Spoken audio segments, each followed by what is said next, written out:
पाकिस्तान की धरती से आए थे। अरे भाई, पाकिस्तान की धरती से आए थे, इतनी जल्दी कैसे पता चल गया आपको? हमारे घर में कोई घटना होती है तो हम सबसे पहले किसको पकड़ेंगे? सबसे पहले तो चौकीदार को पकड़ेंगे ना, कि तुम कहाँ थे, क्यों ये घटना हो गई तुम्हारे रहते हुए, किस लिए तुमको रखा था। लेकिन यहां नहीं ऐसा हो रहा है। यहां जो है, कहते तो हैं कि हम चौकीदार हैं, लेकिन चौकीदारी अगर की गई होती, हाँ, चौकीदार अगर अपने काम में पक्का होता है तो उसके ऊपर आक्रमण करके उसको कोई मार दे, लेकिन फिर कहा जाता है कि इस चौकीदार ने अपना निभाया। यहां तो कुछ पता ही नहीं है, कोई लड़ा ही नहीं उनसे, किसी ने उनको रोकने की कोशिश ही कहीं नहीं की। वो आए, घटना की, आराम से चले गए, कहीं पर उनको कोई बाधा नहीं है। कहाँ है चौकीदार? और चौकीदार के बारे में चर्चा ही नहीं हो रही है। अब कह रहे हैं हम उनको सबक सिखा देंगे, हम ये कर देंगे, हम वो कर देंगे।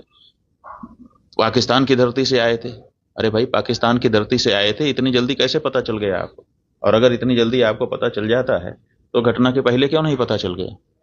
और दूसरी बात यह है कि अगर पाकिस्तान से आए तो पाकिस्तान के खिलाफ अच्छी तगड़ी कार्रवाई करिए। आप कह रहे हैं कि हम सिंधु नदी का जल रोक देंगे। आपके पास जल को रोकने या उसको डाइवर्ट करके अपने ही यहाँ, अपने ही देश में रख लेने का कोई उपाय ही नहीं है।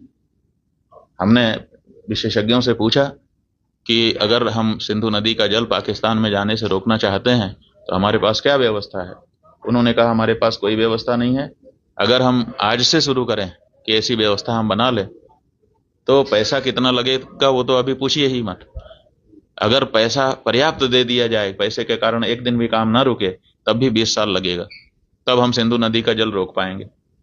तो ऐसी परिस्थिति में हम ये कह दे रहे हैं कि हम सिंधु नदी का जल रोक लेंगे। और टेलीविजन के एंकर हमने सुना, वो कह रहे थे बूंद बूंद के लिए तरसेगा पाकिस्तान, एक गिलास शुद्ध पानी नहीं मिल पाएगा, खेती नष्ट हो जाएगी, बिजली नष्ट हो जाएगी, ये हो जाएगा, वो हो जाएगा।